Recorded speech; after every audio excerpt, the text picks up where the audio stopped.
So, when did you first know you were a mutant?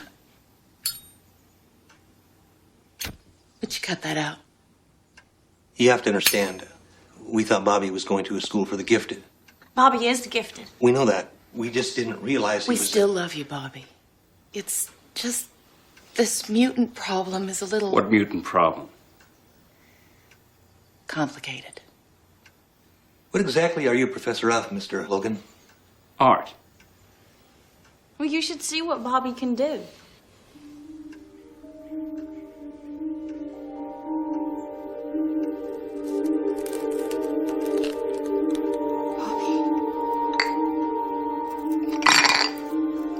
I can do a lot more than that.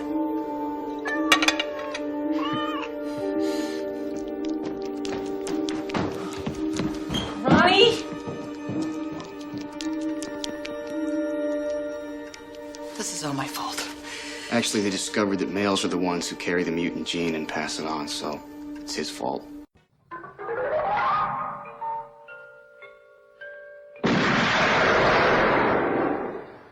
Do you expect me to talk?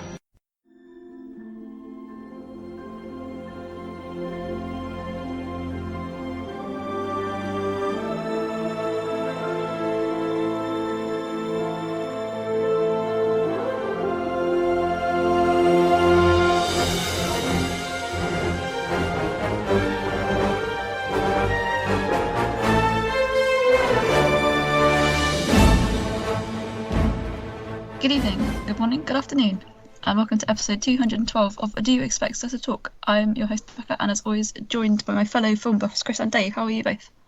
Good evening, folks. Feeling very buffy, thank you. He's super buff. Yeah. We're working out extra hard. Yeah, that's what the term buff means. Actually, it's not like, you know, a bunch of nerdy film geeks. It's actually, you know, a lot of film enthusiasts who work out the gym quite a lot. So it's a misconception there. If you're in the buff, you're nude. Don't confuse those things. Oh yeah, true. Yeah, there is that as well. Yeah. He might have had the same trainer as Hugh Jackman in this movie, because obviously he got buff for the role. So. Yeah. Oh, he gets buffer as he goes on, though. That's the thing. He does.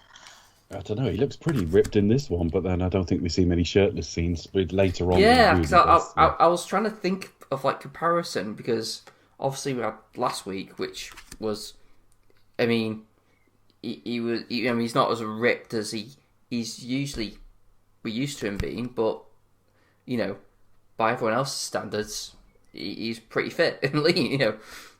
Like the evolution of Wolverine buffness.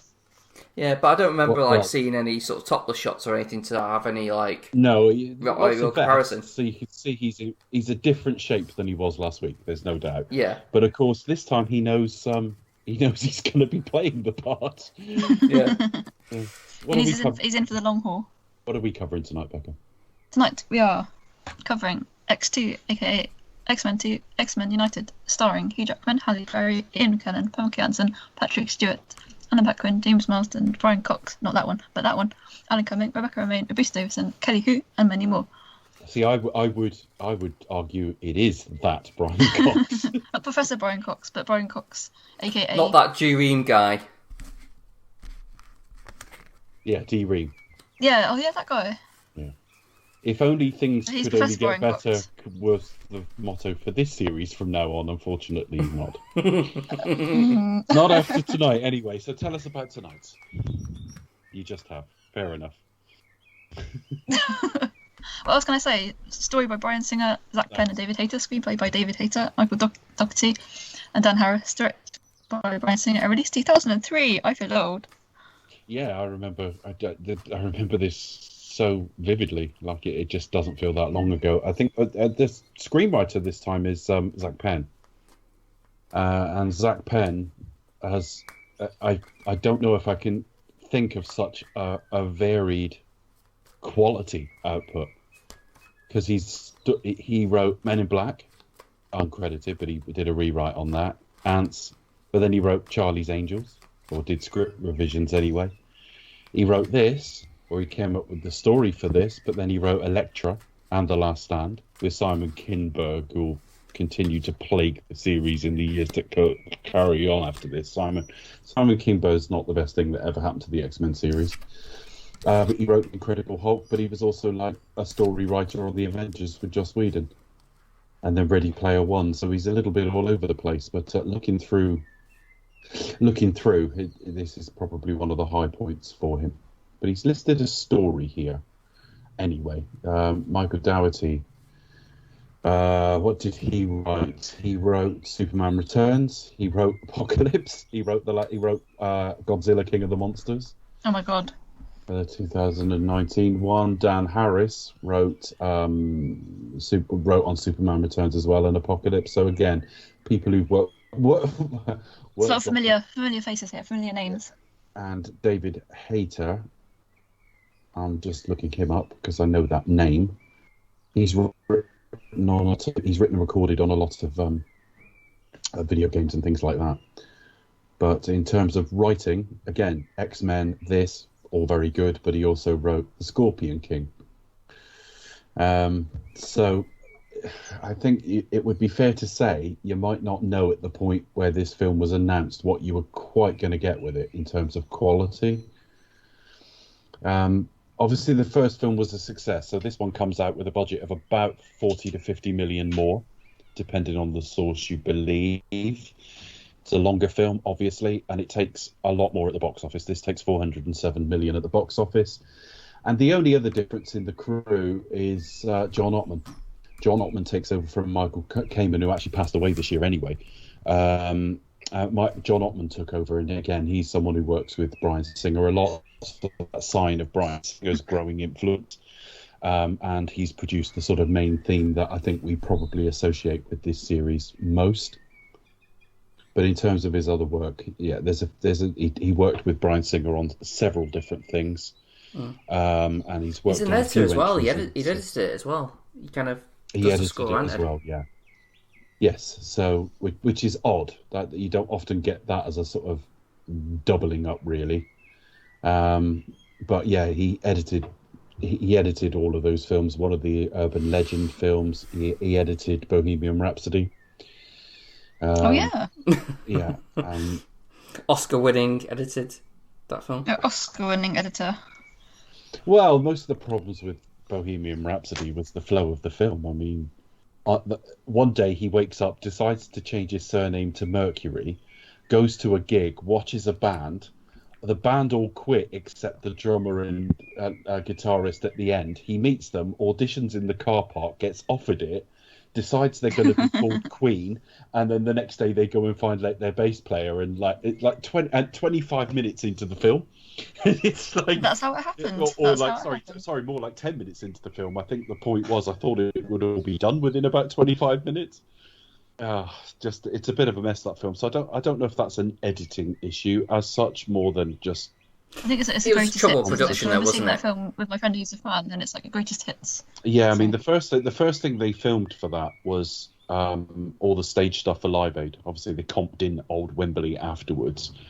So When they Singer saved Live Aid.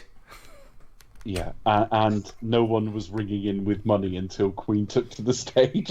That was so funny. Take my money. Because Live Aid, they passed the £1 million donation mark while Queen were on stage. But the way the film tells the story, like Bob Geldof walks into the room where all the phone lines are, and he's like, "Nothing," and they're like, Where's your "No." money? And then Queen go on stage. The whole nation dances at once. Everyone in the audience is crying, and the phone lines go bananas. It's not a very good film, but it's watchable because of Rami Malek. I mean, he's magnetic pretty much. It's far from a train wreck, but like only a few months later, Rocket Man came out, and that's far superior. But they're very different films. One is like a stage musical that happens to be a film, and that's Rocket Man, and the other one's like a by the numbers Greatest hits by the numbers. And it's just them writing songs and then them being like loved. But they obnoxiously move bits of the plot around and things in the timeline around to self-aggrandize and actually make Freddie much more like responsible for his own troubles. And it kind of pissed me off, but Rami Malek was very good in it, to be fair. But no, he was involved with that, as was Bryan Singer for most of it. Bryan Singer his life was coming right off the rails then, and he disappeared, and they fired him, and they brought in Dexter Fletcher, who did do Rocketman. So there's a bit of cross-pollination in that. But of course, that brings to this film the soundtrack that we know, that piece of music, the opening credits music, which I was surprised when I revisited the first film not to see. But as for me with this film, very quickly in terms of background, I saw it when it opened. I'd seen X-Men, really enjoyed it. The hype around X2 was not so much... It's much more like watching the Bond producers now talking about No Time to Die, or the way they were behaving in the run-up to Casino Royale coming out, where they thought they had something special. It wasn't necessarily public hype, although the first film had garnered enough goodwill that people wanted to see a sequel. But like Patrick Stewart was almost like bursting when he was interviewed. He was like, I've seen the script and I'm not allowed to talk about it. And you could just see there was this genuine, this is good. What we've got here is really good. And so I went to see it opening night. The only thing that slightly spoiled my first viewing, and I mean no offense when I say this, friends of mine brought their son who was 5. And he was great all the way through it. He was great. He sat and he paid attention and he could concentrate. But this film is fairly long. And for about the last 20 minutes, he was like, when is this going to finish? But I've rewatched it over the years. And I just think that this film almost makes me feel a little bit sad because they didn't reach this standard very often thereafter. But yeah, I saw it basically opening night 2003, and I've probably seen it 4 or 5 times since. What about you guys? Becca? I remember when this film came out, I think I was there for all the hype, and then saw it quite a few times at the cinema, which unfortunately I didn't see since. And then when I watched it for obviously for this review, I was here for it. I was excited, and just kind of towards the kind of 3/4 of the way through, it just sort of dropped for me. I'm not really sure why. I just kind of felt totally disinvested. I'm not quite sure why. But no, I remember sort of, being really eager for this film and quite excited when it came out. I had sort of a generally good time, sort of a couple of times at the cinema with my friends who were really into the series, getting into the series at the time. But overall watching it tonight, I did have a good time, but it kind of dropped out for me towards the end. But obviously it's a much longer film, but it's much more invested. As we said last time, there's more action, stakes are higher. You get to see more of the key characters, like Stryker, for example, who becomes sort of like a big bad in the series. And get to learn more about him, as the series goes on as well. And yeah, I'm a bit disappointed, really. I think I might have to watch it again because I'm a bit disappointed in myself. I wasn't invested in it as perhaps I was the first time round. But yeah, so I kind of feel like I've done it injustice, unfortunately. So I'm going to have to go back and watch it again. But no, definitely I remember watching it the first time round and just just being amazed by it and really enjoyed it, and then also ready for the next one, and then also it all goes downhill from there for the franchise. I watched this. I remember watching this and on opening day, I think, sort of during a day, like a lunchtime sort of showing. And yeah, I remember like really enjoying it. But it's always been a bit of a funny one, really, because this is kind of has like top tier praise. Like it was like possibly one of the up there with like the best superhero films like ever. Probably second only to maybe Superman. And bear in mind this is like early 2000s. This is pre Dark collection. Knight. It's pre Spider-Man 2. It's pre Marvel. Yeah. So this is kind of like sort of considered possibly like top tier sort of stuff, and it still is considered to this day like a decent, like the one of the best ones. And I've always it's been one that I like and appreciate and I can understand, but I've never really sort of held dear to it myself, if that makes any sense. It's one of those cases where like I like it but don't love it, and then and that's got no real. I've got no real reason for that. Objectively, it's like there's nothing like particularly wrong with it, which I could really sort of justify justify the lack of enthusiasm, so to speak. But it's just. Well, I think from the way, despite the fact me kicking off and saying like how positive I am about this, I think part of it is that because I've got some of the same feelings as you, but I look back on it in a different way, and the reason I mean, there were two factors why it didn't blow me away at the time, although I could see it was a superior piece of work. One was the child being there, and I saw other films with this kid when we all went out as like families and stuff, and he was always a good kid. I mean, it wasn't really a reflection on him; it was a reflection on the fact that he just turned 5, and this was a long film.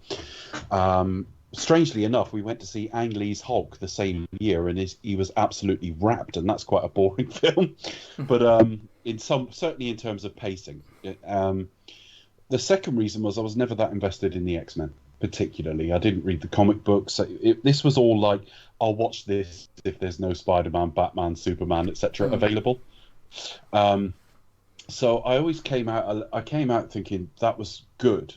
But in the years that have followed, we've had quite a lot of X-Men, so I've grown to like and appreciate the series, but dislike it at the same time because the quality is all over the place. But because there's periodically very good entries, and we got them as younger people, and we got spin-offs, and this series became a lot bigger in its way. Particularly, I think it might have been Days of Future Past that grossed highest. But it did really well anyway as a series, so I'm much more familiar with it now. So it's no longer this series I'm not that bothered about. So then when I look back on the series, X2 stands right near the very top. It's one of its better entries. There are a number of superhero films I prefer to it, but there's probably still less than 10 I think are better. So I do think this is a high watermark, but like I say, because of that first viewing, because I was getting impatient because of the kid, I was like almost wanting it to be finished for him. I was always a little bit like it's a bit too long, and I must say when I watched it 2 days ago, I still think it is very slightly too long. But the effort that's gone into making properly great superhero films, I still have a lot of time for. At a background where this wasn't happening. You know, you had the first X-Men film, and then 2 years later you had Spider-Man, which is very sort of comic book in feel. It's not necessarily a bad thing, but it's very comic book in feel. We hadn't got to the Nolan Batman films yet. You know what I mean? This was still standing out as, well, we will treat our audience as adults, and we will have themes in this and ideas. And, you know, even the opportunity for Logan to sort of look into his backstory, and all of these people are like alienated one way or another. It lacks some of the sort of cheesy lines from the first film. You know, what happens to a toad when it's hit by lightning. We've got nothing like that in this film. The sort of love triangle deepens a little bit. Rogue is trying to move on and have sort of relationships, and that can't quite happen. You've got Nightcrawler, who I find fascinating because he's like deeply religious, and he commits a bit of an atrocity at the start of the film, or very nearly does, and has to live with it. You've got the sort of themes of sort of biological experimentation on the bad guys, and, you know, effectively truth serums, but the truth serum burns. It burns the back of their neck, so it's kind of a torture as well. Watching it this time, I thought Kelly Hu was actually kind of wasted, because in my memory, like, Lady Death Strikes like a big thing, but maybe not so much. And I've just always had a lot of time for it, and I had a good viewing with it this time. But I mean, if I'm to critique it at all, it's not a critique. Personal taste. There are films I prefer, but don't necessarily think are better. And that will be true of one or two in this series as well. That's why I've gone no further than saying at the outset it's in the top 3, because I'm not inclined to rank them, because I think the top 3 all have very different tones and things to recommend them. And I would say it's slightly too long. Now, it's only 2 hours and 13 minutes, including credits. That's not super long, but it definitely loses something in the third act. But we'll get to it. But that's my opening thoughts anyway. Yeah, I mean, just to pick up, so yeah, I think one of the good things about it, it picks up where it leaves off, and just like, right, well, we know what works, so we'll just have more of that. Hugh Jackman's is People show- like them. Let's make some more of them. exactly. Sorry. Hugh Jackman Detective is Swallow is on the case. Sorry, John. Hugh Jackman is a star. There, that's clear. You know, he gets quite a lot of screen time. He'll drive at 80 miles an hour if he wants to get somewhere quickly. Yeah. I'll just check on. Ian McKellen is magnetic in his role as but again, I think a lot of the cool stuff about the X-Men is like the powers and the use of the powers, and like something like, you know, things like Wolverine, his powers, Magneto, his powers, all done really, really well. Always seem to be like the coolest ones. And like the stuff where Magneto like sort of escapes from the prison is just fucking cool as shit. Stuff like that. You got a really good extra villain with Brian Cox. Is a really good sort of villain this time round, as a human villain rather than a mutant. So it's all relatively sort of well handled and sort of and well put together.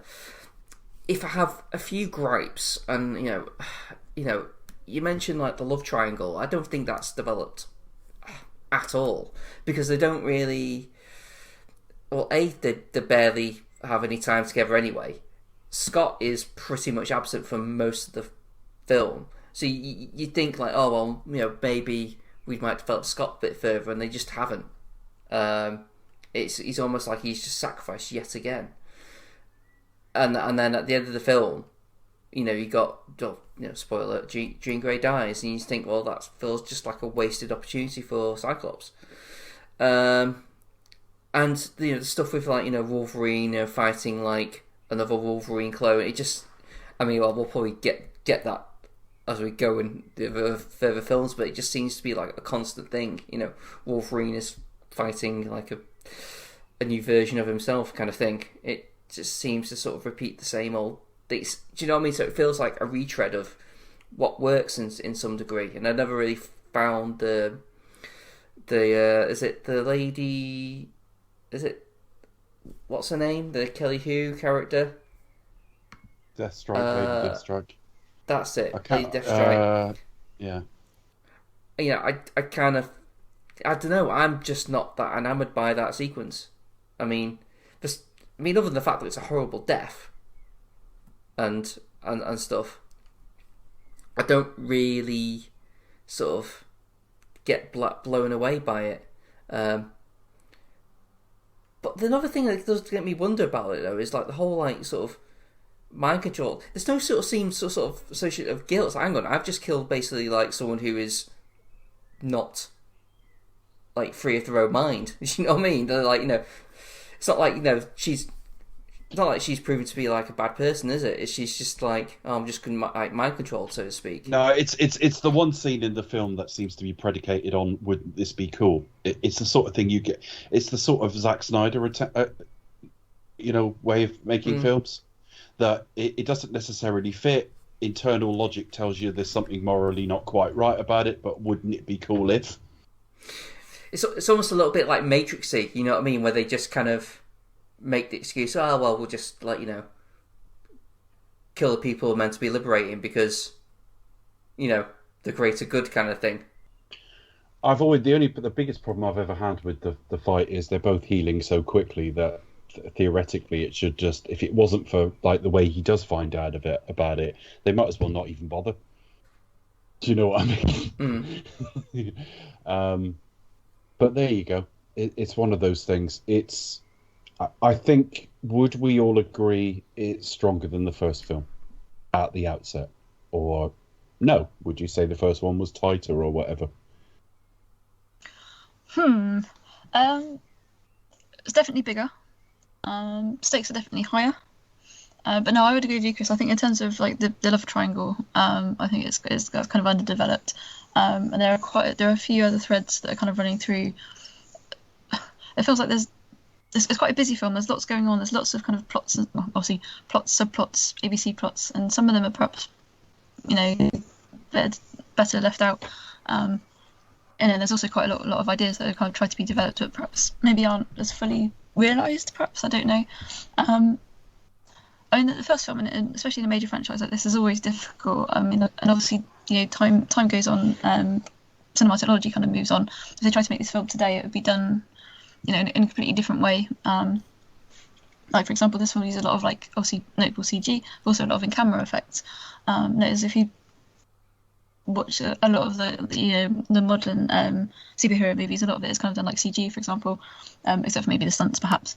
It'd be totally just made in a totally different way today. And again, as we said at the start of the show last time, this was kind of like the very start of this massive superhero franchise that that we now all know and love and worship at the altar of, and perhaps get a little bit fatigued by. But no, I kind of it's a difficult one for me. As I say, it's definitely bigger. Not sure it's better. I'm not quite sure about that one, I'm afraid. Sorry. Fair enough. Just interested to see how, because I've always taken it because there are some things that never get questioned. It's a bit like the best live action Spider-Man film is Spider-Man 2. That never just gets questioned. It's trotted out as if a fact, and maybe it is. I mean, that we've talked about that on other shows, but I think X2 is always sort of considered. Yeah, it's always meant to be like the best of the series, isn't it? I mean, that's fine, definitely. Somewhere, I'm sure there are some diehard fans who go, "What?" Who are shaking their fists in anger. It's like, no, I did enjoy it. I had a good time with it. As I say, I agree with you a little bit, Dave. It kind of, on this particular watch, it did drop out for me a little bit towards the end. But perhaps that was just me.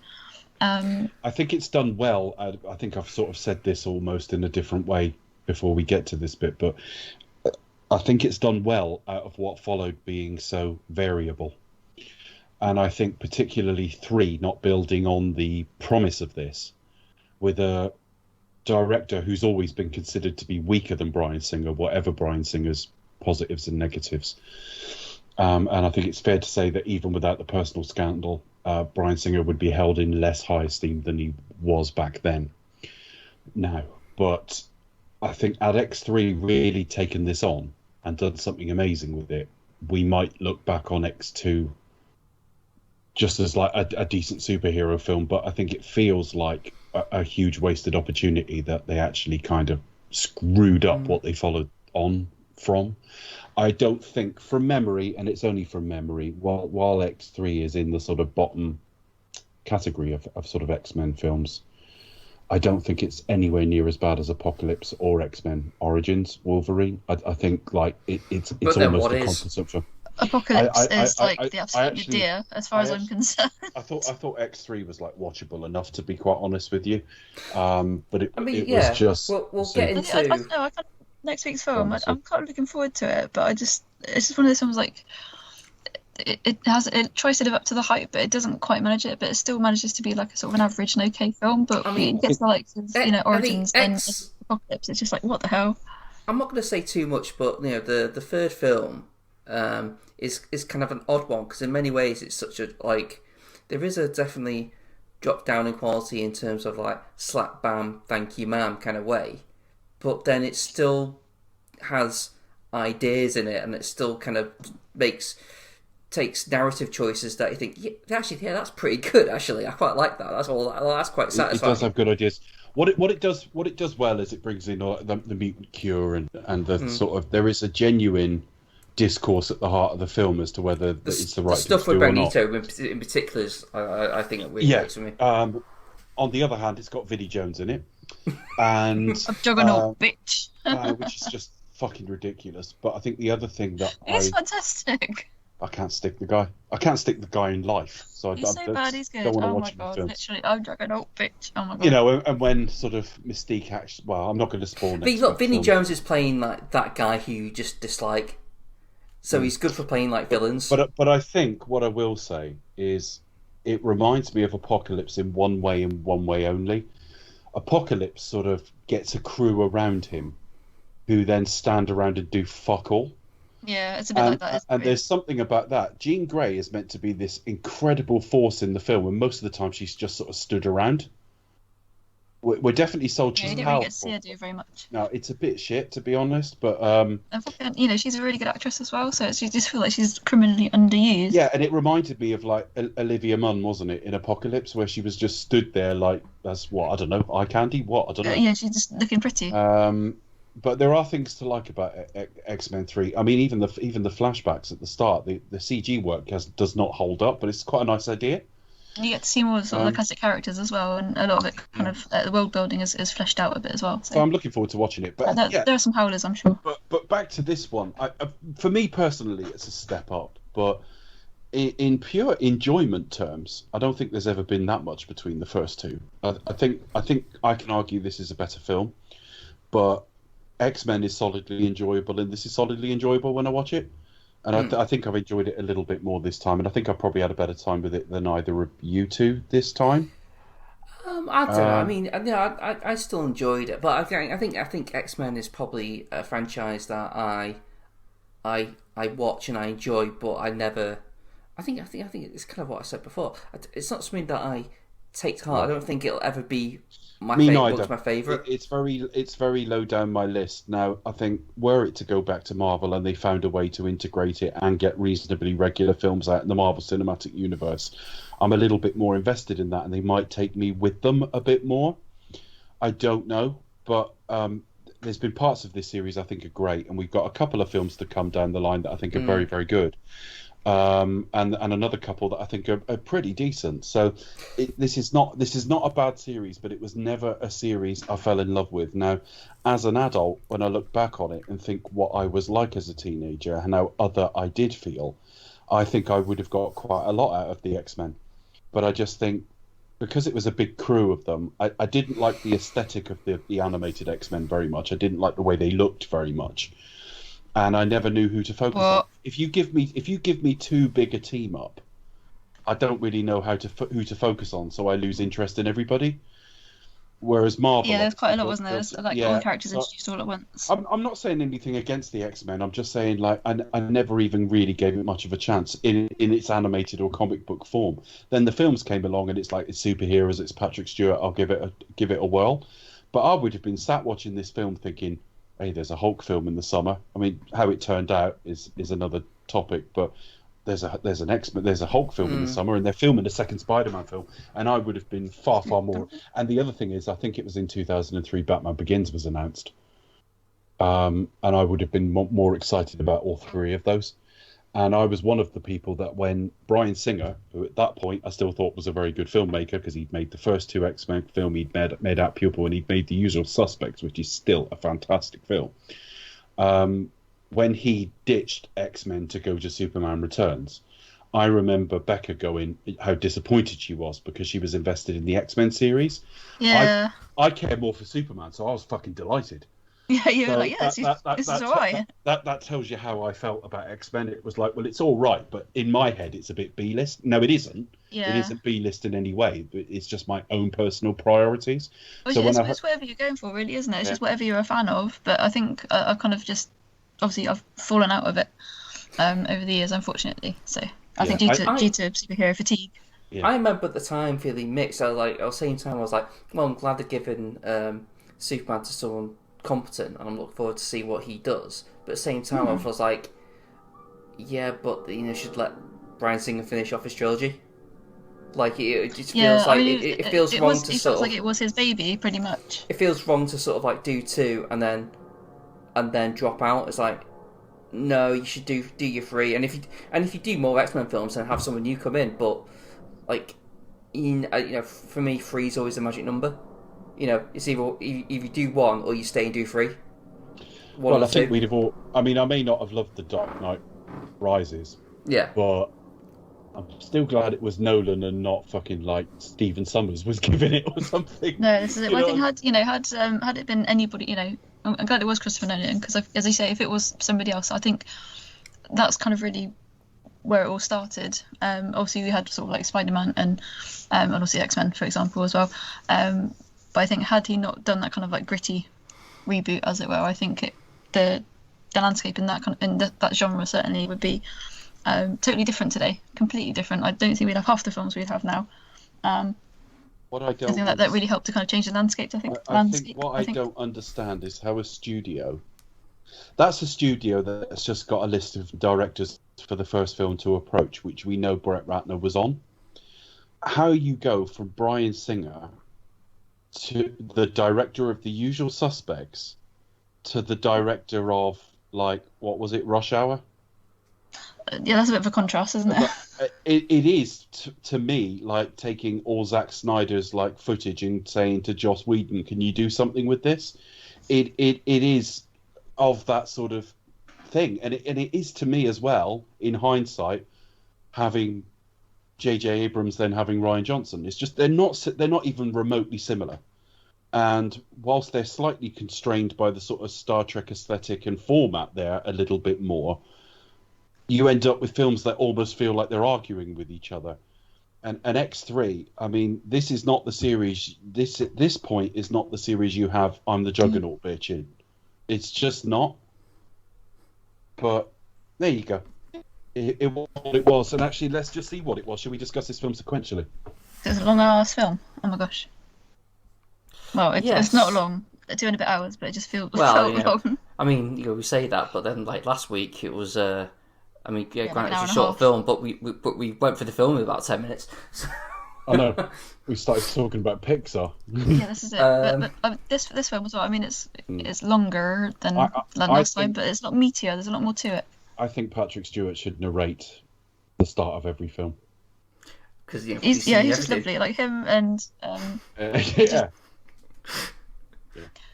Listeners, I don't know if you might have already realised, but obviously during the lockdown last year, he went through and read like 100 sonnets. So you can check him out on his Instagram. He'll go through and read all of Shakespeare's sonnets to you. So yeah, if you like us and you love his mellifluous, sonorous voice, you can go on his Instagram page and listen to him read all of Shakespeare's sonnets, and it is beautiful. It does not disappoint. I highly recommend. So Becca went to Shakespeare and Chris went to Extras, where he was perving over women's tits. That's equally better.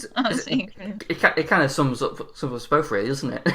Yeah. It does. Basically, he is known for being a Shakespearean actor and also very cheeky. And even before Shakespeare could get his knickers back on, I'd seen everything. Well, they were all at it, weren't they, back then? So, All of them. Yes, all the time. All of them, everybody. I don't think that was on like a history degree Becca's done or anything. I think that, no, that's just, We're here, so it's somebody just must have they done were all something. at it. Yeah, so it's just the But anyway, yeah, standard she's trying to like sort of rush to put all her clothes back on, but it's too late. You've seen it. You've seen it. And two of them are kissing. Seen your bum, it's alright. They've turned lesbian. Yeah, this is because they've been in the camp so long. I'll post But we it see on. Hugh Jackman kind of semi-nude in this film, so, lit from behind. Yeah. Anyway. We don't say whether an antimatter clause comes out of that. Anyway, moving on. Yeah, so this is just a standard narration he gives at the start of the first couple of films. I can't remember if he doesn't in the third, because it goes straight to like a flashback in that one. We've basically got him just narrating about the nature of mutation and how it's not really a problem unless it causes illness. But he says about the point, can humans and mutants share? And he points out humanity's record of sharing is not its strength. And then we go into the opening credits, which are very dated now. The sort of CG that creates the credits is now looking very dated. But we come out of it and we're at the White House. And we're introduced to Alan Cumming. Now, I always thought Alan Cumming should have, if she wasn't fictional, he could have married Xenia Onatopp, and they could have double-barreled their names. He could have been Alan Cumming Onatopp. That's a missed opportunity there for Bond villain name. You know what? Yeah. I've never thought about this as kind of a Goldeneye reunion, isn't it? I've Well, never. it is, yeah. 'Cause, yeah, you've got Xenia, you've got Boris, and then obviously you've got Halle Berry from Die Another Day. So, Yeah. and you've got Jinx. So. Opposite ends of the Pierce Brosnan canon in more ways than one. Yeah, just I wonder. Yeah, a bit of a Bond reunion here. By this point, she's made Die Another Day. Do you think there's any like shit taken on, piss taken on Yeah, set? she's won the Oscar, she's had the Razzie, she's done Die Another Day. I just wonder if I was like one of those two, I'd be on set with like DVD copies of Goldeneye and stuff. But like, so which Bond film did you do, Ali? Well, I did this one. Oh. Okay. Better not talk about it. Yeah. I'm just trying to think a picture of like who would Roger Moore play in this film? You think he'd be a Magneto No. or I don't know. Wolverine? He's well, he likes a cigar. If there's an X-Man whose power is like raising his eyebrow, that would be or it. Iceman hitting on an 18-year-old. His superpower would be He's raising his eyebrow, and the lady's clothes fall off. He would have that Patrick Stewart superpower. He'd be walking around the X Mansion and everyone's clothes would be falling off. Yeah, literally, he'd just go, and I'm kind of a James Bond figure. Okay, so this is all sort of set up by sort of Stryker, isn't it? This is, we find out later. Alan Cumming is a teleporting mutant, nightcrawler, blue with a tail, runs a bit like a cat, can run on all fours as well as on his feet, and he's basically Can evading. he actually crawl walls as well? I think so. Yeah, well, yes, but I never knew if that was momentum. I can't remember. I think I think he certainly hang on to things. Like he's Well, he does when they find him at the church later. But basically, he's evading Secret Service to get to the president, and he's about to kill him with a knife that has a sign on it that says "Mutant Freedom Now," but he's shot before he can actually do it. And I mean, I have kind of raced through that sequence, but I would say, what a strong start to a film. I thought it's a solid opening. Better than any of the action. You don't know who he is. You don't know what he wants. The first time you see him, he's sort of looking out from under a baseball cap with glasses on, or sunglasses on, and he looks kind of creepy. So this is basically, the Mutant Freedom Now, and it's to stir up anti-mutant feeling, because you've still got talk of mutants must register. The Mutant Registration Act is still a thing. Well, yeah, because obviously it was dropped by Senator Kelly, who people think is still Senator Kelly. But this is kind of like realizing the fears that he was saying. It's like, well, what's to stop a mutant from doing such thing? And then he got like literally a mutant about to kill. They can go through walls. They said in the first film you can get into bank vaults and everything. Yeah, and this is just one guy. It's not like this is one guy as well. But it's a nice stroke to have it as someone we didn't see in the first film, because we don't know what he wants. We don't know who he is, and we know how terrifying Alan Cumming is. And introducing like a new ability as well. It's like, I've not seen that before.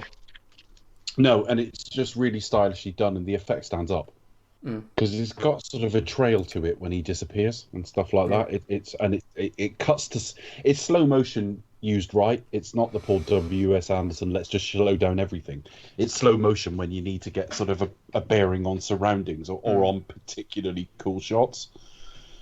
And I think at the same time, Wolverine has been visiting this place he was referred to in the previous film, wasn't it? It was Alkali Lake, and it's just all abandoned. So there's nothing there basically. So he learns nothing really.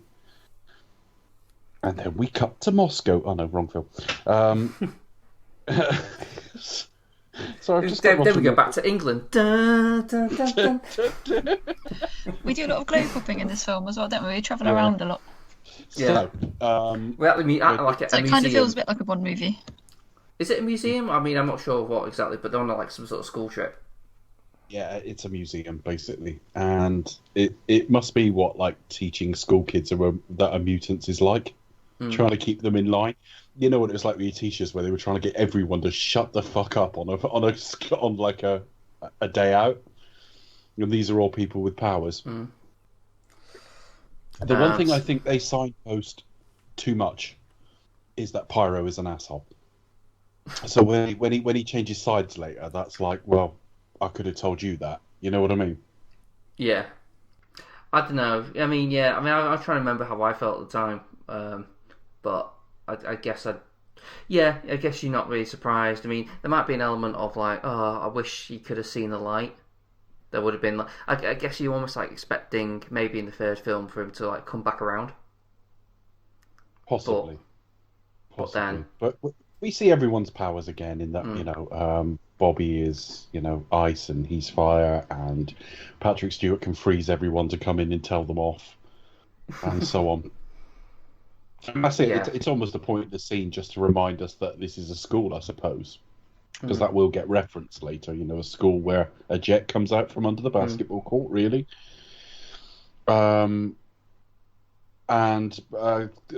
Colonel William Stryker, this is very similar in some respects to the energy he gives to his character in Rise of the Planet of the Apes. Same accent, similar look and everything, but a military man.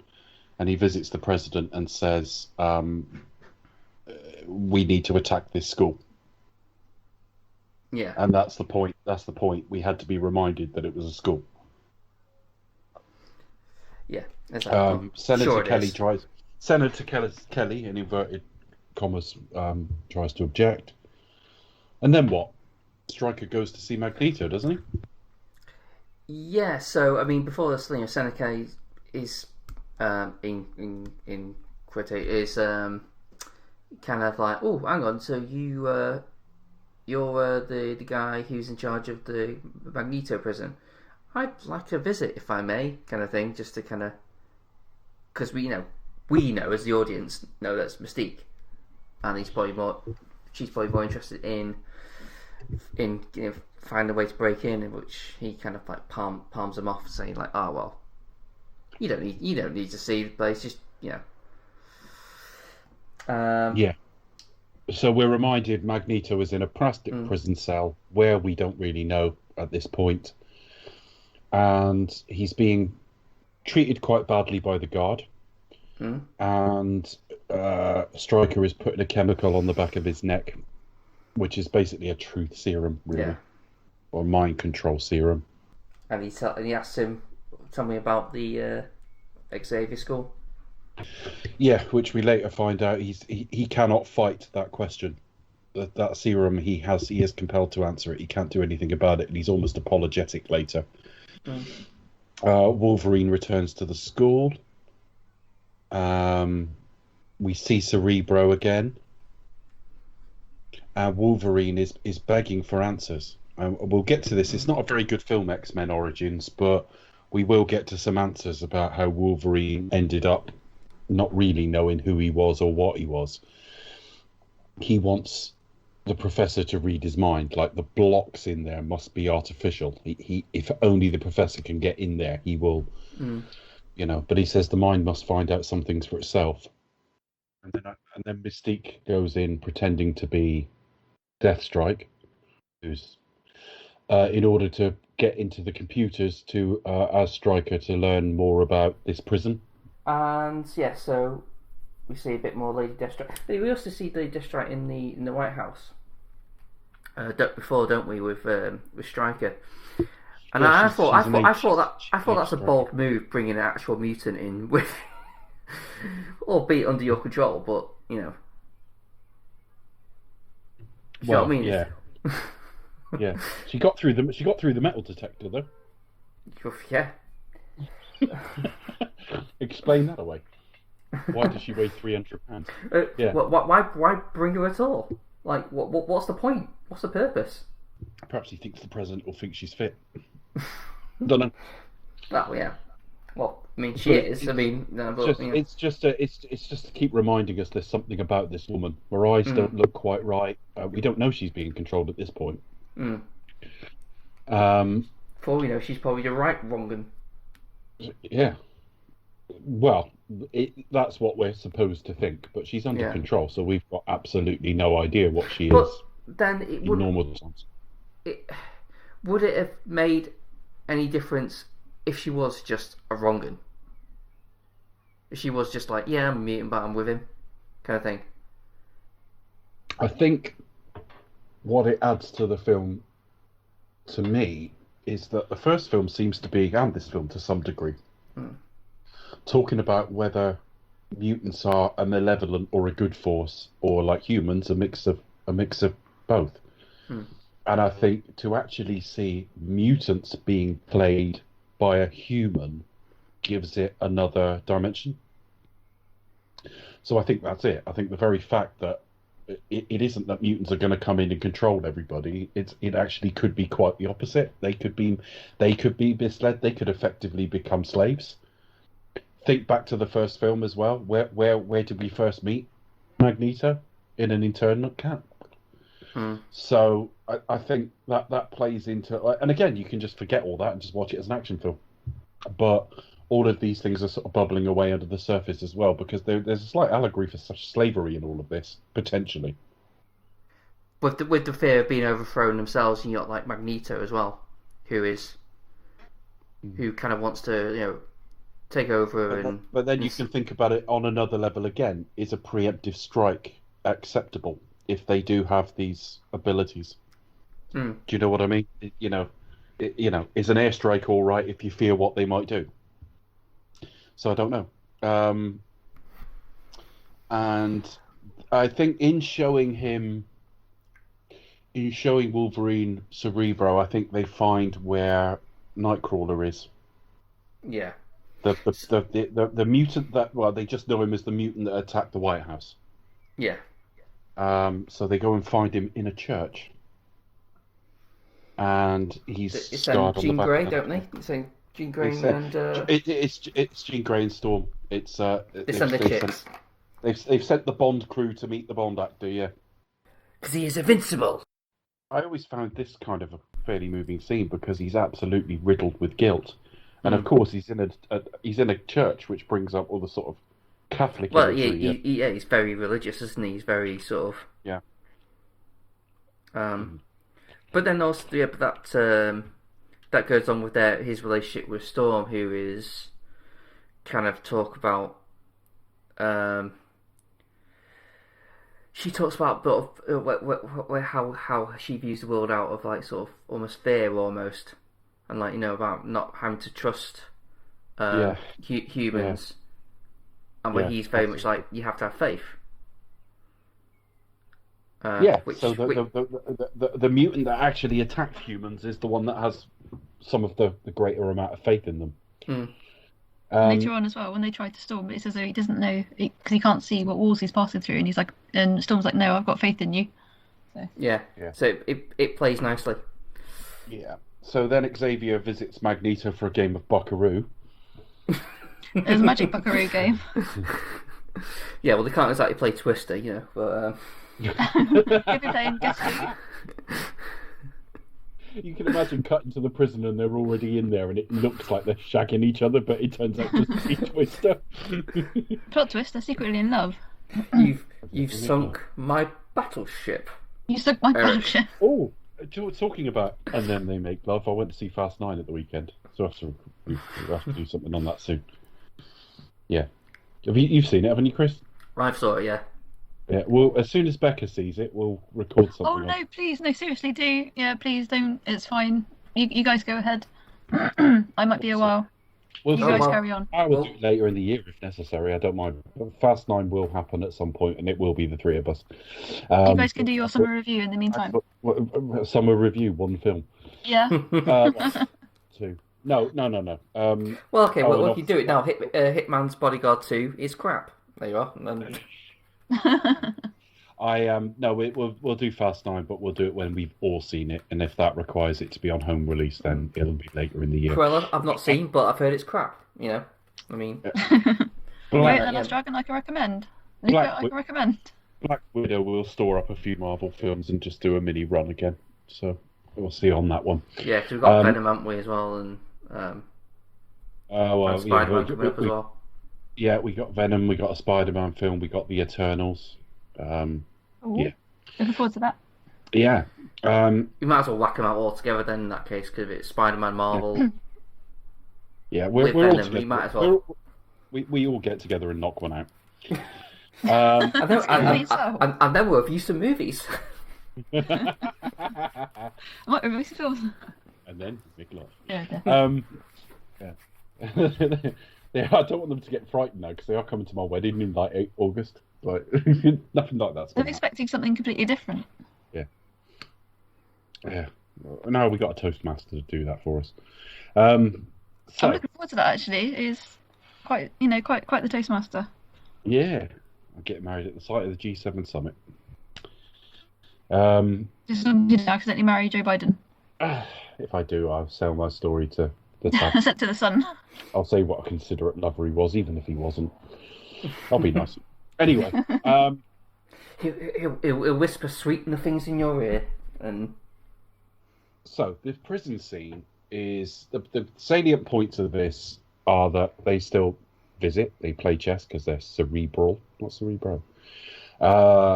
He has told Stryker everything because he had to. He couldn't do. He's seen everything, and it turns out that Stryker had a son that was a student at the school, and he could put images in people's minds and everything. And at that point, the prison chamber is like gassed, and they both pass out. And yeah, Deathstrike is there, and we see her abilities and everything else. Then what? Oh, he's told everything so that they can attack the school. yeah. So all this is kind of like in between, like all at once. So you have Storm and Jean with Nightcrawler. You got the attack at the school, and you have basically the stuff that's happening in the prison. So as this is happening, gas is coming into Magneto's sort of cell, predominantly, and as he realises it's a setup, and then Lady Deathstroke comes in and attacks Cyclops, and so you can have all that's happening at once. The point of knocking out Charles is not to kill him; it's to stop him having any sort of mental control over anything. And then they attack the school, and Wolverine smells them arriving. And it's just basically a full-scale attack of the school trying to protect itself, and the adults at the school, like Wolverine and Metallo, or whatever he's called, the metallic one anyway, Colossus. Yeah. Like protecting the kids and getting them to safety. And of course, he does come face to face with Stryker here. But he's just desperate for answers. So this is like this is also notable. We actually see Wolverine start killing people, because in the first film he didn't really have. Because that was one of the things that was mentioned in the first film for some fans. It's like, well, Wolverine doesn't really go like. It's the berserker mode. Yeah. He doesn't do that in the first film very much, and he does here, and it's pretty brutal, and he's great, I'm with you. I thought he looked fine in the first film, but there's no doubt he looks like way fitter here. And it just suits him. It just suits what he's trying to do here. And there's a couple of little smiles in it, like the cat licking his claws and stuff like that. And we see a few more of the mutants, the one who's changing TV by the power of his eyes. I just think some of the mutations are completely useless, aren't they? You've got mutants who can control the mind and teleport, and another one who can just like make sure Gardner's world is on. Well, you got the one with just the lizard tongue. It's like, well, great. Yeah, you drew a short straw there, haven't you? Really? Yeah. You should tell Lizard Boy. Oh. I mean, look, it's fair. We only sort of hinted. We don't know what. I mean, that kid could probably control electronical devices. It could be probably something else. Yeah. That young girl who's got that like really high pitched scream. Yeah. Imagine. Oh my gosh. Yeah.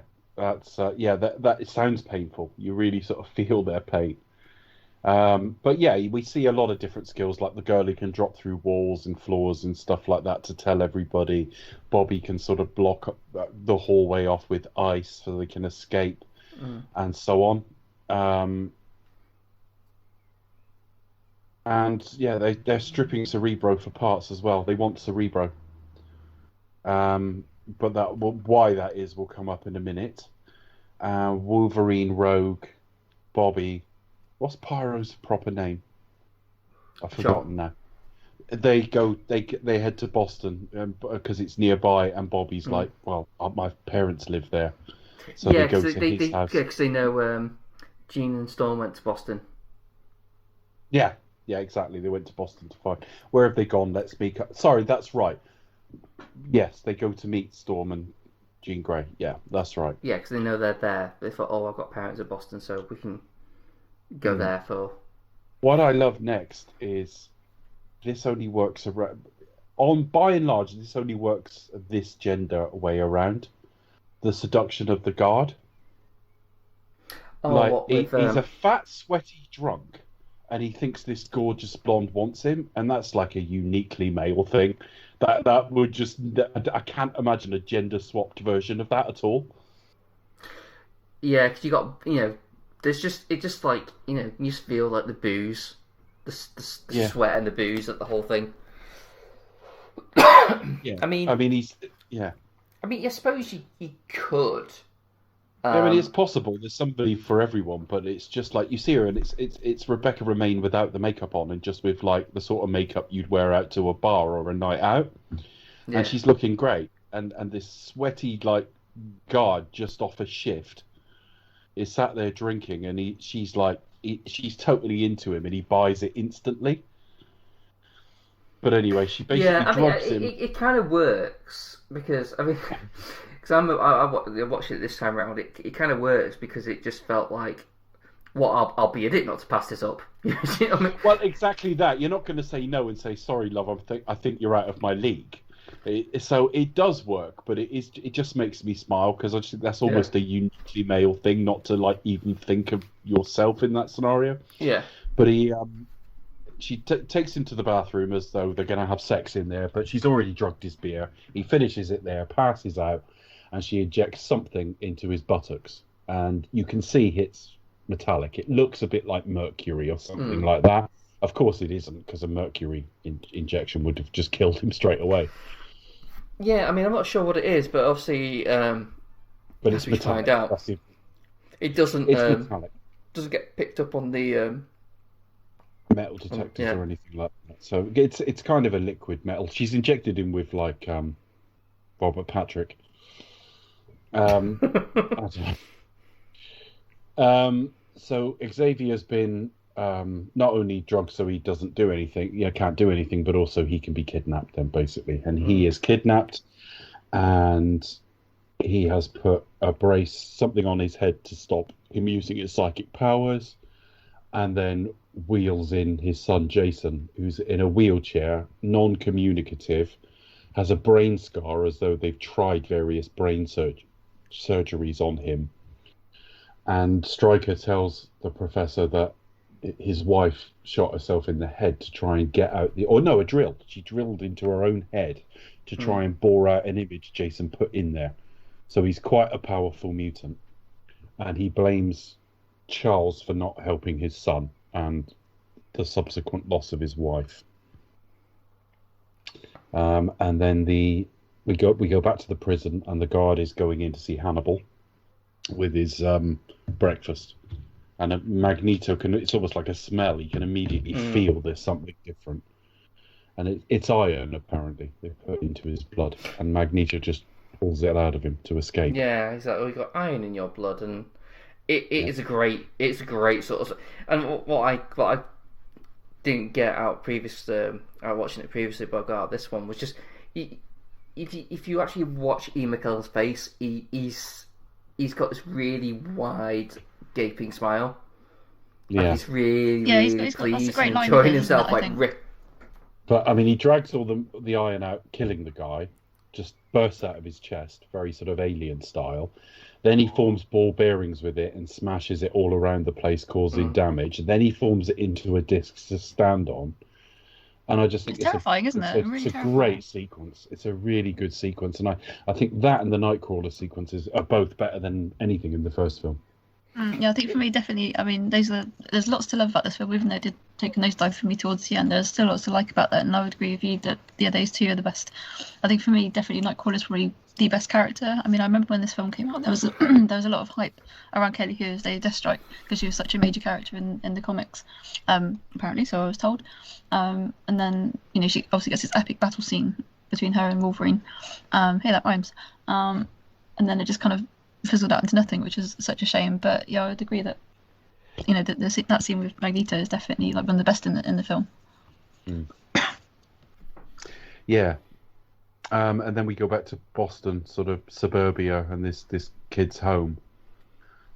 And I just really like this sequence too, just because the visual of them not fitting when the parents turn home and Wolverine. Who the hell is this guy? He's what are you professor of? Art. Wolverine in like a wife beater in that. You've got the family sort of saying we thought he was at a school for the gifted, and and he freezes her tea, and it's like, have you tried not being a mutant? Oh, this is the bit with the cat and the claw, actually, because the cat licks the frozen drink. Have you tried not being a mutant? And the brother's clearly really distressed, and he goes and calls the police. Yeah, the brother's a little shit, really. He is, really. I don't know what his problem is. Probably being upstaged by his brother. Possibly.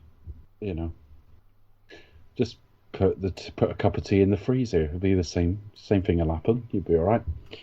But no, it's the police turn up, and what made me smile in this was put the knives down, and it's like, I can't, because they're out of his claws have come out with stress, and he's shot in the head, which we do see him recover from. And Pyro goes apeshit and starts blowing up all the police cars. I love how Pyro's got like the power of fire that doesn't actually that knocks people down rather than burn them, because that's yeah. Do you know what I mean? Yeah, it's an 18 power. Yeah, no one dies, but he is like enjoying it, and I say you can see he's not altogether a good guy. What else? Is there anything else to say about this? Yeah, he's kind of letting the power consume him and get. Yeah, Rogue grabs his ankle. Yeah, and then she's absorbed Bobby's power from like a kiss earlier.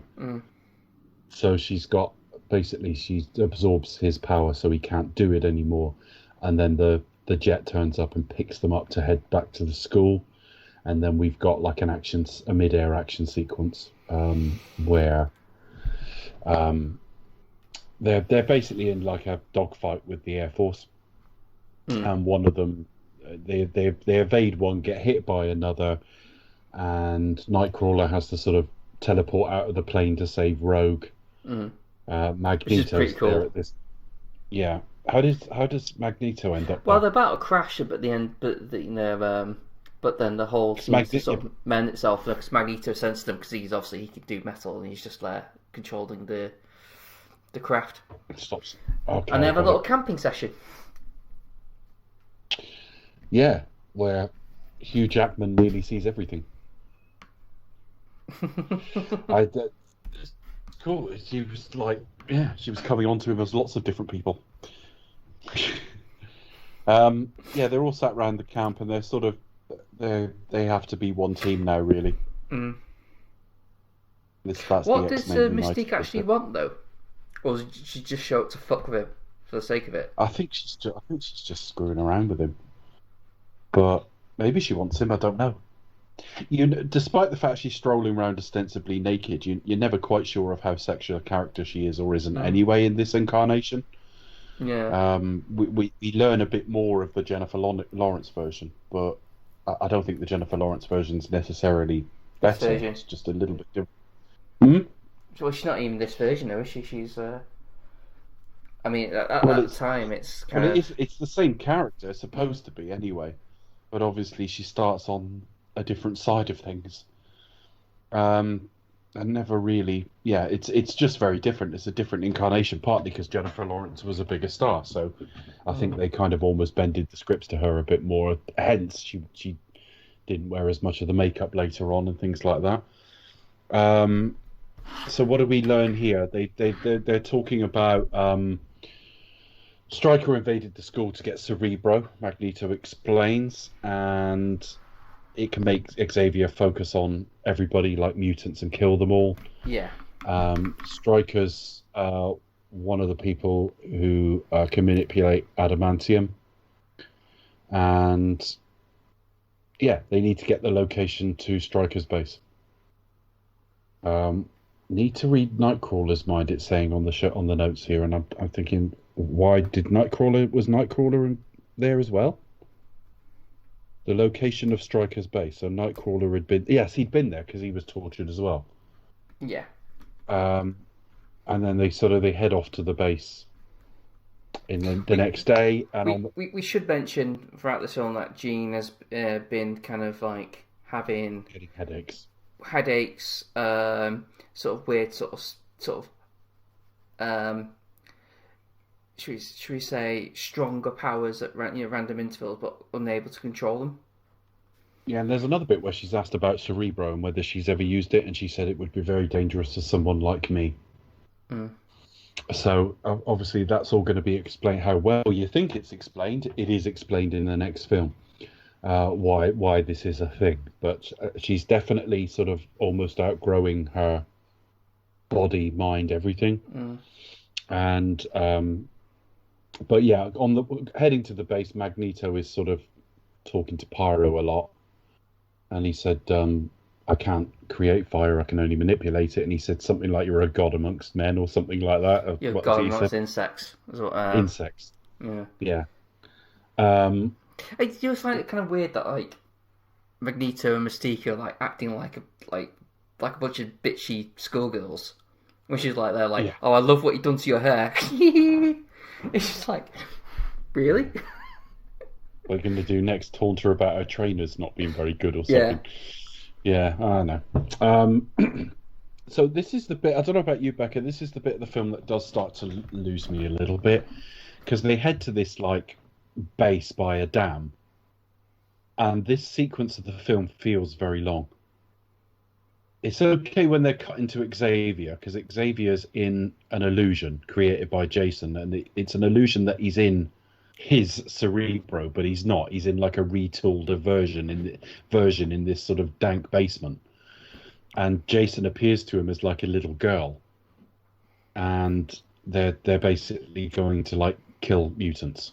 That bit kind of keeps me interested, although once again we're not seeing as much Patrick Stewart as I remember.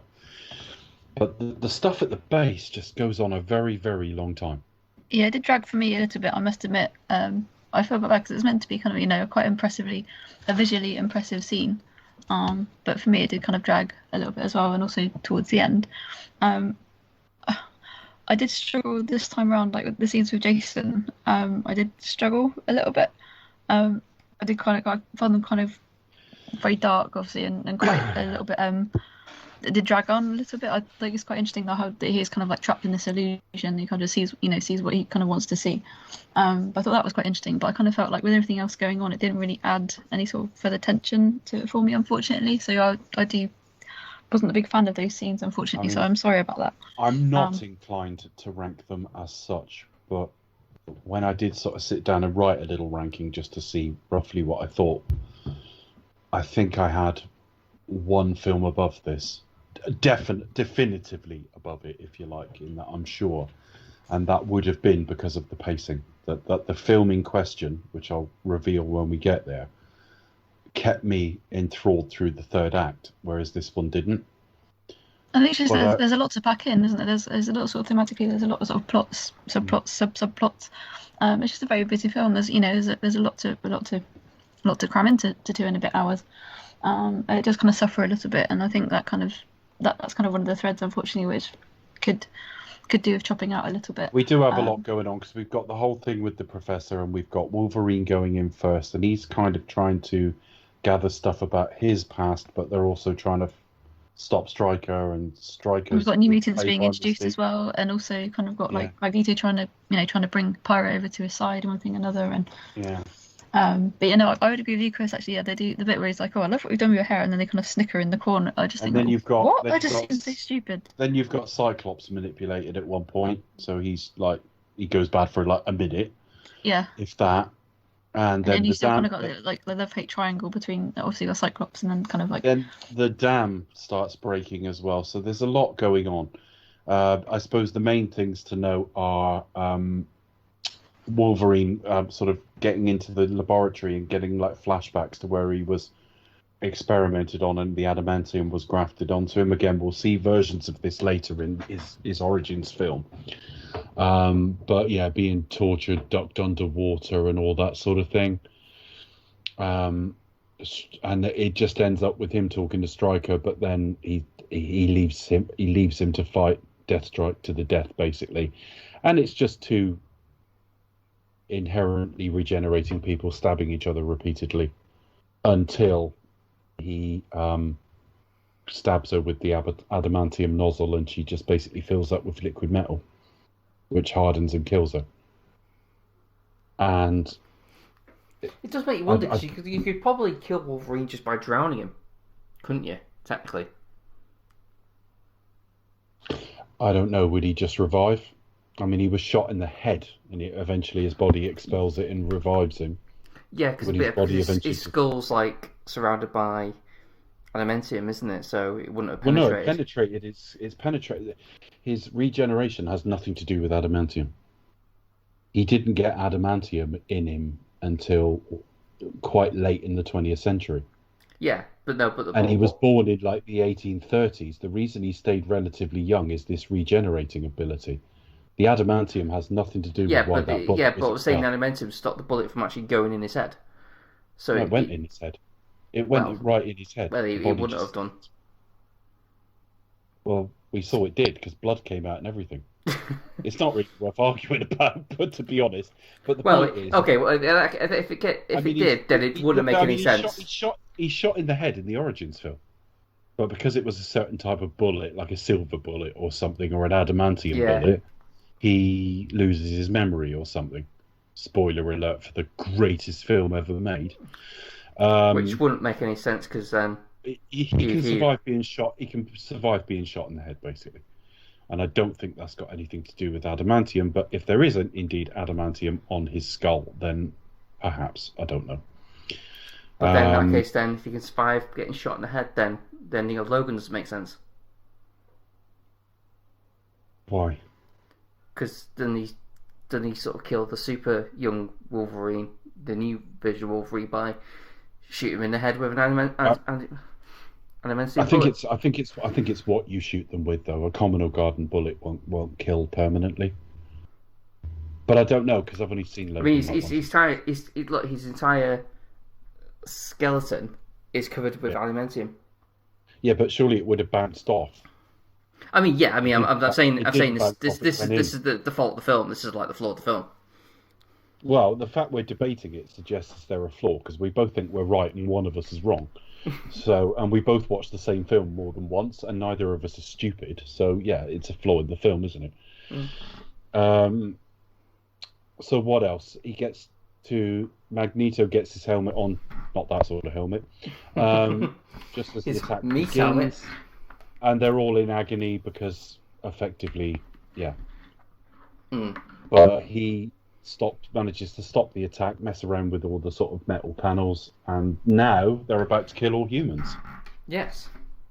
But, Mystique comes in as Stryker tells Jason to basically get in to kill all the humans instead. Mm-hmm. And as he leaves, Wolverine finds him, and he just basically dismisses him as an animal. Wolverine chains him to a helicopter. And then what? Storm, Nightcrawler brings Storm inside, and she basically starts some weather in order to like distract Jason, so that everyone will see it's an illusion. Yeah, she makes it cold. Yeah, and then basically Nightcrawler rescues the Professor. Yeah, and it's just the race to get outside now, really. Because as the dam's breaking. Yeah, Pyro goes off with Magneto and Mystique. I think that's the least surprising plot twist in fucking history. Stryker is chained to the dam, and he just like leaves him to. Stryker's still chained up, and he's just left to it. What else? What then? Yeah, he decides to go with the mutant, and then the dam is bursting and the plane can't lift off. So Jean gets out of the plane, lifts it, and then holds the water back, and she's killed. And then I think she actually blocks Nightcrawler from going. Because I was watching it thinking, hang on, why can't Nightcrawler just go and like save her, like save? But they actually deal with it in dialogue. Can you teleport and get her? I can't. She's stopping me. And I don't know why the professor can't do anything. But anyway, she's dead. I think probably because he's weak, or we do see like a phoenix in the water at the very end, which gives a tease for the third film. But then the key thing is the White House. The president is about to give a speech, and then suddenly everything freezes. You get the lights go out, and when they come back on, the mutants are all sat in the room, just so that Xavier can say, "Look, I'm not going to harm anyone, but we are here to stay." Which, I know this is probably for more theatrical purposes, really, but if you're really going to do that, you wouldn't just do that right as he's about to make a fucking speech, would you? No, you think, like, because when the lights come back on and they say Mr. President and he's pouring with sweat and shitting himself. And doesn't know where he is, and, you know, I mean, what happens then? I mean, like, has people just been watching him there for like 5 minutes as the president just sort of like talking to himself? Yeah. Or whatever. It's not that big a deal. It's a nice scene, and we needed some more Patrick Stewart. And of course, he's bookended the film. Then, the first film is him talking about the nature of sharing with humans, and the end of the film is him talking about the president on the same theme. And also, the president gets to see Nightcrawler like not controlled and looking quite relaxed at the back of the room. It's It reminds me of the Avengers when Loki comes round and all the Avengers are looking straight at him. It's a bit like that. But yeah, so that was X2 with a tease for what X3 might be. And then you have Jean Grey doing narration at the end. What did she say in her narration? I can't really remember. Oh, it'll be sort of like the next evolution. Oh, he says the same thing, similar sorts of things. Is this the next step in human evolution? Yeah, okay. Yeah, I mean, I mean, my final thoughts on it are, I still think this is a sort of higher end of superhero films. I certainly think it's at the very higher end of X-Men films. I think some of the things that limit my love for it is the fact that I didn't have a great love for the X-Men to start with. But over the years with what follows, when I revisit this now, it's left looking quite nice. I think it's a shade too long. Don't think Act 3 is brilliant. But I think there's so many things you can read into this film, and there's so many things to think about in this film if you want to, but without it knocking you over the head. You're not forced to do any of that. It's just there if you want to. Just the whole nature of their alienation, whether what the humans are proposing is effectively a form of slavery, whether there are genuine dangers there to be considered. It's the sort of thing that we talked about when we talked about Civil War, that control, your natural reaction is to go, that's an outrage, but the right powers in the wrong hands could be extremely dangerous. Again, it was dealt with in a rather ham-fisted way, but Suicide Squad tried to do the same sort of thing, that like, what do we do if it's Superman, but it isn't Superman? It's his skill set, but he means us harm. And I think that's interesting to me. I think the third film carries, for all its flaws, carries on some of that, that is it a blessing or a curse? You're given all these wonderful abilities in some cases, but, Rogue can't even, she's growing into womanhood and she can't even be physically intimate with somebody. So just give me a cure. Take this from me. I don't want it. Again, we see that echoed in other films like Hulk, the Ang Lee one at the end, where he's like, take it all. It's a curse. So this film's always interested me. I don't think it's the best paced film. I think it's I think it's better than the first one. I think there are things they could have done a little bit different. A little bit more Patrick Stewart would have been nice. But the escape scene, Magneto's escape scene and the Nightcrawler White House scenes are like high watermarks for the entire series. And I think what they've told us is they haven't just got a bigger budget and gone, right, we can throw more at this, and done like a histrionic version of the first film. They've actually sat down and doubled down on it. They've gone, no, we'll continue to treat the audience like adults here. And that's all I really want to say on it. It's at the top. I don't love this film. I think I respect it more than I love it. But I have to say, as objective as I can be, it does belong in the top 3 of the series. What about you guys? Yeah, I'm kind of with you, Dave, to a degree. I mean, there are some quibbles I mostly get from it, and I mostly see like lost opportunity with like, fleshing out Cyclops. It just seems like, his character completely gets like thrown under the bus, like the entire like franchise. But you think first time round, okay, maybe we don't have enough time. So, and then this time round, it's just like, we're just not even going to bother. But, so little things like this, a little bit rinse and repeat with some sort of certain elements of it. But, it's more confident, it's a lot more self-assured. The actions is really good.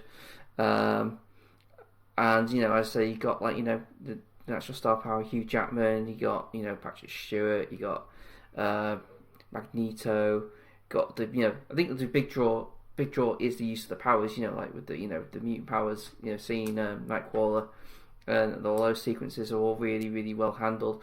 So I've got no real major qualms other than going forward. It's just it's all in hindsight really. I wish we could have had more. I wish Singer maybe stayed on, but then again, I guess we'll get into next week, really. In hindsight, would his version of X-Men 3 be any better? In the grand scheme of things, maybe not. But I guess we'll leave that for us to ponder. Yeah, as I say, I'll be watching X3 in the next few days, and I am interested to revisit it because there's no doubt when you look at the series as a whole, it is kind of down around sort of Dark Phoenix standard, actually. I think I thought Dark Phoenix was ever so slightly better, but it had been so long between viewings I couldn't really remember. See, it's a bit weird with X-Men because, like, while you have the really bad, which is like, X-Men Origins, Wolverine, and you have like Apocalypse. Now, I haven't seen Apocalypse in a good while. I think I might have seen it only like about once.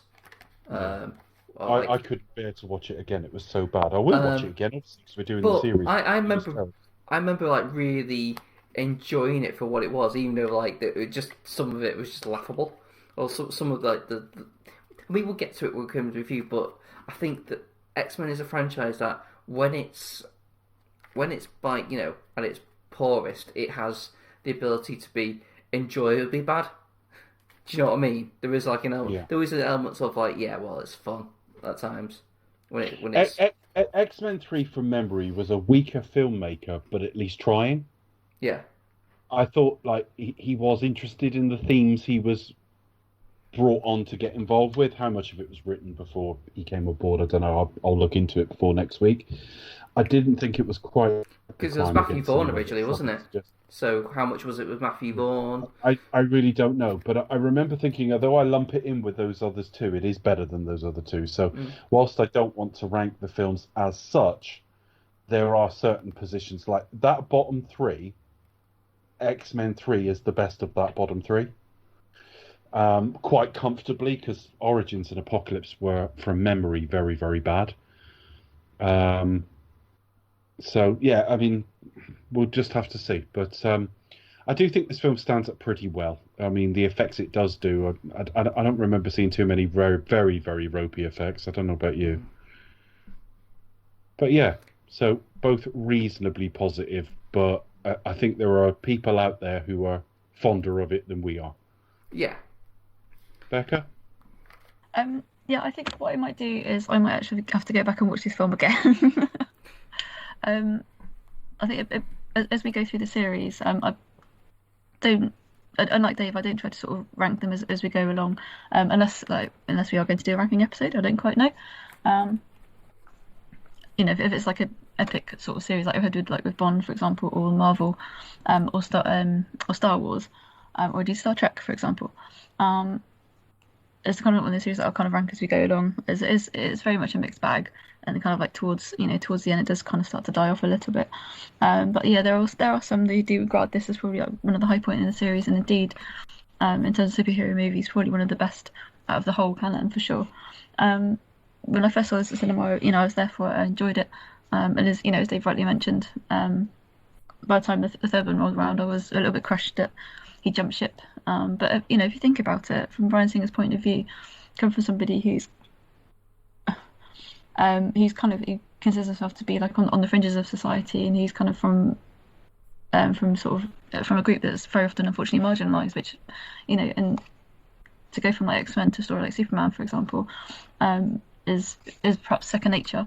You can understand why he did it. That's fine, no problem. But yeah, at the time I was a little bit crushed that it happened. But this is kind of what we got. This is what happened to the series, and it did sort of change the history of both movie series, which is really interesting, and it's all the richer for it, really, to be honest. But for this film, yeah, I think I'm gonna have to go back and rewatch it, because for me it did kind of slide away towards the end. But yeah, the cast really on top form. It's great to see new characters appearing from the comics. I think for me, Lady Deathstrike unfortunately was wasted. A fight scene between her and Wolverine was fantastic. It was really brutal, and they're kind of pretty much equally matched. So it was interesting to see them go head to head. But I remember at the day it was kind of built up and up and up as if like this epic battle, and then it just it was over in a flash. The way it was being built up, you wondered if it was going to be across the whole film, spanning several continents or something. Yeah, literally, and it's just like it's a really good fight, really basically, tough. We thought it was going to be Peter Griffin in The Chicken. Yeah, epic battle. There. Yeah. But yeah, no, it's just one of those things. I mean, it was really well choreographed, and it's good to see them go head to head. But yeah, it just seemed a bit like, in the end. But for me, I think probably Nightcrawler was the best character, definitely. I think too much is going on at the end. Too much is going on at the end. That's the problem. It's busy. It's a busy film, and it does struggle under its own weight a little bit. But it definitely, in terms of upping the ante from the first film, it definitely does. It definitely does that for sure. And Bryan Singer tries his best to tie all these elements together. And it's just one of those films that it does up the ante, it does up the stakes, it does up the action, which is everything a sequel should do, really, to be honest. So in that, it really does its job well. I would up the ante, but she doesn't have any nieces or nephews. Oh, sorry about that. I could up my aunties if I'm sure they don't mind. See what they say. So, do you think I would imagine, Becca, with your reservations about this film, particularly towards the end, did you find you had to do some careful research afterwards because it might have occurred to you that it was a lack of knowledge? Probably. So what did you learn? Not a lot. Yeah, as we mentioned, this is a bit of a Bond reunion, because we have Zunya on the top and the board is Gorishenko, I'm Invincible, from Goldeneye coming together. And you also have Halle Berry from Die Another Day, plays Bond girl Jinx. So yeah, a little bit of a Bond reunion in this film. Fun fact number 2, obviously we've covered Fast and Furious franchise on this review.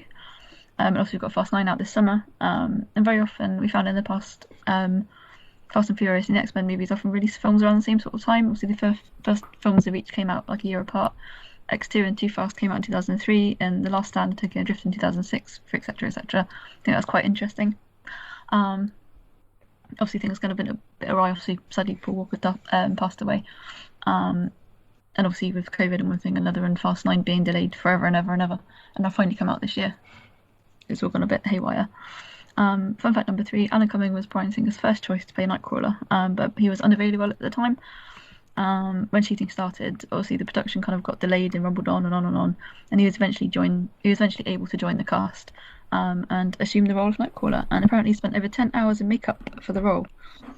Fun fact number 4, about 45 minutes in, there's a scene in a bar which cuts to TV showing a debate about the mutant issue, showing Dr. Hank McCoy. Now here, he's not played by Kelsey Grammer, aka the voice of Sideshow Bob. You've got a few of those. It's like Peter Dinklage will turn up later in the series to play somebody who was played by a regular-sized person. Yeah, just by a, it will just kind of get... It was played by Duke and Predator to Peter Dinklage. Oh yeah, that's true. Yeah. You've also got Angel appearing in two completely different parts of the timeline. Two different timelines, and then he will pop up again next week, for example. But the timeline drift would have been after he was born, so he should have been the same age in both. So yeah, these films have got severe problems with continuity. No, that's it. And plus they're also starting to introduce a thread, but where you've got like different directors, different crew kind of coming in, different timelines, and obviously we'll see. Maximoff twins. Obviously appearing as different actors in different franchises, for example. Well, you don't see Wanda in the X-Men franchise, but you do see Pietro. Yeah, you see, Quicksilver definitely, and you kind of see, that's obviously we've covered that before when we've done MCU for sure. But I literally just caught that, and also I'm a bit of a fan, obviously big fan of Fraser, big fan of him as Sideshow Bob in Simpsons. And I think Frasier is my favourite sitcom of all time. Yeah, definitely, it's definitely one of mine for sure. I loved it. It's really weird because obviously watched Cheers and everything, but I'm probably more of a fan of Frasier than I was of Cheers, for example. But also I think he was quite a good casting, because he was kind of quite, even though he was like quite a beastly character as the Beast in X-Men. Talking of him in Cheers though, look up when he goes on like a TV show with Lilith before they're dating. Oh yeah. And they start flirting with each other on TV because he can't resist her when her hair's down, and it's one of the funniest scenes I ever saw in Cheers. It's so funny. Him like desperately flirting with this woman on TV while trying to have a debate about psychology or psychiatry rather. Yeah. He's trying to be serious, but also trying to be a bit sexy at the same time. We'll see Kelsey Grammer next week. Yeah. And very, very briefly later as well. I'm sure he's got a little cameo in Days of Future Past at the end. Yeah, he probably has. But I just remember thinking he's quite good, quite good casting, because obviously he's known for playing a psychiatrist, for example, and these really kind of cerebral kind of roles. But you've got character of Beast, who is literally a beast. But he's also got this really keen, really sharp, brilliant intellect as well. So I think he's, really good casting. It's mostly down to I buy him most references to cartoons. So you hear the cartoon, you think well, that sounds a lot like Frasier. So you can't help but think, Kelsey Grammer's the perfect choice. At least for the voice. He's got that kind of when he speaks as well. He's got that really sort of authoritative voice that you sort of listen to and you would trust, I think. But I think he's got the right shaped head as well in the cartoon. It's like it kind of looks like that kind of that fit of what Kelsey Grammer had. Yeah, definitely, he's got that physique for it as well. Definitely, but not the physique. But... no. But the sort of shape to it, I guess. So, but my sort of point of reference was probably like the 90s cartoon. Yeah, same here. All cartoons were drawn fairly bulky in that era. Yeah, that was just like the Spider-Man at the time. Peter Parker just looks massive. He's just like, yeah. Yeah, that was the kind of style at the time. Whereas but Peter Parker looks like a 35-year-old. He looks a lot older than what he should be. I know. Chris, how many times have we been affected by Becca there? I've lost count because the information's flying in so quickly and efficiently. Well, I think the usual's 5, but if I get more for it, then I don't care. Was that 5? Was it? The usual amount is 5. Technically, it was 4, but never mind. Oh, was there a 5th? I got a 5th one. Yeah, apparently this is one of 4 X-Men movies where Stan Lee doesn't have a cameo. The others being Days of Future Past, Origins, Wolverine, and First Class, simply because nobody asked him. Does he not have a cameo in this? No. I didn't see him. He might have done, but I don't. Funny enough, I don't associate him with the X-Men franchise in terms of the films. I mean, and that's but he does pop up occasionally. But I think in terms of as the MCU went forward, obviously. Yeah. he did pop up in many of those films. It wasn't as seen as compulsory as it might have been before. No, I think we've got kind of Fox kind of looming over as well. Perhaps obviously it's not as associated. But yeah, apparently it's one of the few films he doesn't appear in. So because he was in Daredevil, wasn't he? In Fox, and you also had he probably had Spider-Man being filmed. So you can easily kind of. Oh, he was definitely in the Spider-Man films. Yeah. And if I thought about it, I can tell you what his cameos are as well. Certainly the first and third one, I remember what they are. But yeah, okay. Well, I think that's changed my opinion on this film. What about you, Chris? Knowledge does allow for self-reflection. It does, but I think I just had a lot of fun. Yeah, that I think that's the thing that really will stay with me, though, because the knowledge will stay with me because the experience of learning it was fun. So good work, Becca. Thank you.